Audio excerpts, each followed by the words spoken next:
चाणक्य अपने नीति शास्त्र में बता रहे हैं कि क्या कर रहे हो, कुछ तो पवित्र है। यहाँ पर क्रोध करना अच्छा नहीं। जो कष्ट पहुँचाए उसे जीने का हक नहीं, उसे नष्ट करना ही पुण्य है। लेकिन कुछ तो नष्ट नहीं होते, अवसर पाकर फिर फैल जाते हैं। नहीं, मैं ऐसा नहीं होने दूंगा।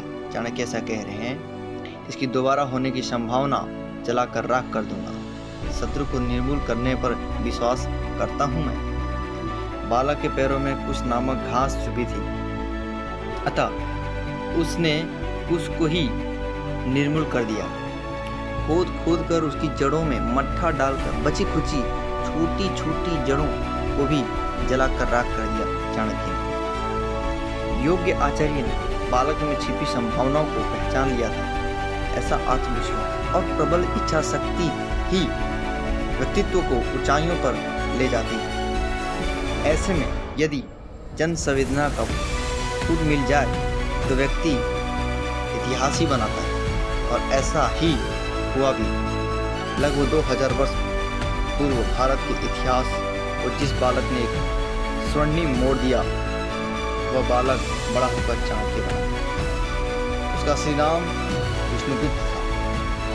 उनकी कूटनीतियां विलक्षणता की वजह से लोग उसे कौटिल्य भी कहते थे।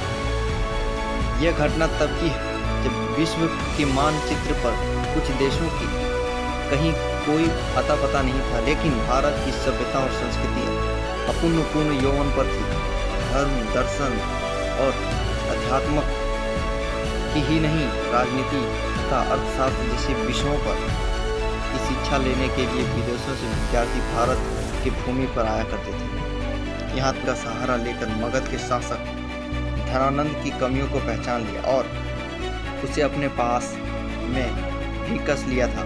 वर्तमान में के पाटन तथा तत्कालीन पाटलिपुत्र के आसपास फैला हुआ पूर्व उत्तर की सीमाओं को छूता हुआ एक विशाल और शक्तिशाली विभव संपन्न राज्य था मगध। मगध के सिंहासन पर आसीन धनानंद पूरा सुंदरी में इतना डूब चुका था कि उसे राजकार्यों को देखने की फुर्सत ही नहीं थी। वह अपनी मौज मस्ती के लिए प्रजा पर अत्याचार करता, अहित करता, जो आवाज उठाता उसे कुचल दिया जाता। उनके राज्य में चाणक्य को भी जनहित के लिए उठाई गई आवाज की सजा मिली थी। उस महान आचार्य की मौत की घाट उतार दिया गया था। एक एक करके हुई हृदय विद्रक घटनाएं चाणक्य पुत्र चाणक्य के हृदय में फांस की तरह धसी हुई थी। एक दिन जब राज्यसभा में समुच्च आर्यावर्त की स्थिति का विवेचन करते हुए चाणक्य ने मगधराज धनानंद को उनका कर्तव्य याद दिलाया तो वह झुंझल उठा। उसने चाणक्य को दरबार से धक्के मारकर निकाल फेंकने का आदेश दिया। सैनिकों ने चाणक्य को धक्के मारकर दरबार से निकालने की कोशिश के बीच चाणक्य की जो शिखा थी वो बंधी हुई थी, जो खुल कर बिखर गई। देश की उस आवाज का भी अपमान था जो अपने राज्य के सामने अंधकार में विलीन होते हुए अपने भविष्य को बचाने की गुहार कर रही थी। उसी समय चाणक्य ने प्रतिज्ञा ली, अब यह शिखा तभी बंधेगी जब नंदवंश का समूल नाश हो जाएगा। चाणक्य ने अपने लक्ष्य को पूरा करने के लिए चंदू नामक बालक को चुना, जो आगे चलकर चंद्रगुप्त बना। चंद्रगुप्त में छिपी संभावनाओं को चाणक्य ने एक एक करके तराशा। सोचे हुए कार्य को मूर्त रूप देना चाणक्य के लिए आसान नहीं। मकदूनिया के छोटे से प्रदेश से सिकंदर नामक आदमी भारत की सेना को छाने लगे। कंधार के राजकुमार आबी ने सिकंदर से कुछ संधि कर ली। पर्वतेश्वर यानी पौरस ने सिकंदर की सेनाओं को डटकर सामना किया। उनके युद्ध में टक्कर तो दी, लेकिन सिकंदर की रणनीतियों की पासा पलट दिया। सिकंदर की ओर से हुई बाण वर्षा से घबराई पौरस की चारों सेना अपनी ही सेना को रौंदना शुरू कर दिया। पौरस की हार और उसे बन गई। सिकंदर द्वारा यह पूछे जाने पर पौरस को कि तुम्हारे साथ क्या किया जाए, पौरस ने निर्भीक होकर कहा कि एक राजा दूसरे राजा के साथ जो करता है वही किया जाए। सिकंदर ने पोरस को उसकी वीरता से प्रसन्न होकर छोड़ भी दिया। इस पराजय के बाद आचार्य चाणक्य की देखरेख में चंद्रगुप्त अपनी सेना को संगठित करने, उसे तैयार करने और युद्ध की रणनीति बनाने में पूरी तरह से लग गया। भारी भरकम शस्त्रों, शीर्षस्त्राणों और कवचों आदि की जगह से पूरी तरह से लग गया। हल्के मजबूत हथियारों ने लिए और ऐसे करके अपने सेना को बढ़ाकर चला गया। शारीरिक शक्ति के साथ ही बुद्धि चातुर्य का भी प्रयोग किया गया। चाणक्य की कूटनीतियां ने इस स्थिति में अमोघ ब्रह्मास्त्र का काम किया। कौटिल्य ने साम, दाम, दंड, भेद ये चारों नीतियों का प्रयोग किया और अपने लक्ष्य को प्राप्त किया। नंद वंश का पूरा वंश नाश हुआ। चंद्रगुप्त ने मगध के बगरोर संभाली। सिकंदर के सेनापति सेल्यूकस की बेटी हेलेन का चंद्रगुप्त के साथ विवाह हुआ।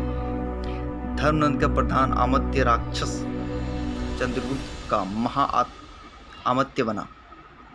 एक बार फिर से भारत बिखरते बिखरते बच गया। सिकंदर नाम की आंधी शांत होकर वापस अपने देश चली गई। भारत की गरिमा विश्व के सामने फिर से निखर कर सामने आई और चाणक्य उसने निर्जन एकांत से राजनीति के पूर्व ग्रंथों के अवगान कर उसमें अपने व्यक्तिगत अनुभवों को पुट दिया और अर्थशास्त्र पर एक महत्वपूर्ण ग्रंथ लिखा। कौटिल्य अर्थशास्त्र नामक यह ग्रंथ राजा, राजकर्मियों तथा प्रजा के संबंधों और राज्य व्यवस्था के संदर्भ में अनुकरणीय व्यवस्था देता है। कुछ विद्वानों ने चाणक्य की तुलना मैकियावेली से की, लेकिन भारत के प्रथम प्रधानमंत्री पंडित जवाहरलाल नेहरू इस बात से सहमत नहीं थे। उनकी दृष्टि में चाणक्य की महानता की मैकियावेली सामने काफी खदने हैं। चाणक्य एक महान अर्थशास्त्री, राजनीति के बेहतर तथा कूटनीतिज्ञ होते हुए भी महात्मा थे। वे सभी प्रकार के भौतिक उपाधि से परे। इसी कारण कामदिक्य नीति शास्त्र से विष्णुगुप्त के लिए ये पंक्ति लिखी गई। नीति शास्त्रम मतं धनन शास्त्रम महोदयते समुदिते नमस्तस्य विष्णुगुप्ते वेदसे। जिसने अर्थशास्त्र रूपी महासमुद्र से नीति शास्त्र रूपी अमृत का दोहन किया, उस महाबुद्धिमान आचार्य विष्णुगुप्त का मेरा नमन है। जन कल्याण के लिए जो भी जहां से मिला उसे चाणक्य ने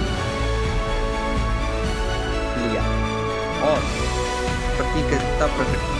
वे अपने ग्रंथ का शुभारंभ करते हुए शुक्राचार्य, बृहस्पति दोनों का नमन करते हुए दोनों की अपनी विशिष्ट धाराएं अपने प्रतिज्ञा वाक्य में कहते हैं। पृथ्वीय लभे पालने च यंत्र शास्त्राणि पूर्वाचार्य प्रस्थातपनि सहद्यकम इदक्य सत्शास्त्रम कृते। पृथ्वी की प्राप्ति और उसकी रक्षा के लिए पुरातन आचार्य ने जिन अर्थशास्त्री विशेषज्ञ ग्रंथों का निर्माण किया, उन सभी का सार संकलन कर इस अर्थशास्त्र की रचना की गई। चाणक्य नीति में नीति शास्त्र का निचोड़ इसका संकेत आचार्य ने प्रारंभिक श्लोकों में ही कर दिया। ऐसा नहीं कि चाणक्य नीति पर किसने इससे पहले काम ना हुआ। इसके अनेक अनुवाद प्रकाशित हो चुके हैं। यह पुस्तक उनसे अलग इस मायने में है कि इसमें मूल श्लोक अर्थ को समझाते हुए उसमें छिपे रहस्यों की ओर संकेत करने का प्रयास किया गया है। ऐसा करने के पीछे उद्देश्य कि पाठक उन निर्देशित सूत्रों को पकड़कर कथ्य की गुत्थियां अपने ढंग से खोले। इसमें इस बात का विशेष ध्यान रखा गया कि भाषा शैली ऐसी हो ताकि साधारण व्यक्ति भी इस ग्रंथ का लाभ उठा सके। पुस्तक के अंत में दी गई फलश्रुति संकेत करती हुई एक विवेकवान इस ग्रंथ का अवश्य पढ़ें। यथा यदित्यम यथा शास्त्रम नरो जनजाति शतमः धर्मोपदेश्य विख्यातम कार्य कार्यम शुभाशुभम। इस शास्त्र के विधि पूर्वक अध्ययन करने के बाद व्यक्ति भली भांति जान लेता है कि शास्त्रों में किसे करने के योग्य कहा जाता है और किसे निषेध, क्या लाभ है, क्या हानि, क्या शुभ है, क्या अशुभ। यह पाठ को एक बात विशेष रूप से समझ लेनी चाहिए कि इस ग्रंथ में कुछ ऐसी मान्यताओं का भी जिक्र किया गया है जो बदलते परिवेश के साथ या तो बदल रही या फिर अपना अस्तित्व खो दिया है। ग्रंथ की प्रामाणिकता को बनाए रखने के लिए उसके मूल रूप में किसी तरह की छेड़खानी करना नैतिक दृष्टि से ठीक नहीं। मूल को यथारूप देने का अर्थ यह कहते नहीं कि लेखक या प्रकाशक इन विचारों या मान्यताओं से सहमति रखते हैं। इसीलिए पाठकों को सही संदर्भों में ही इस ग्रंथ के तथ्य को समझने की कोशिश करनी चाहिए। ये है चाणक्य की समरी। आपको कैसा लगा एक बार कमेंट में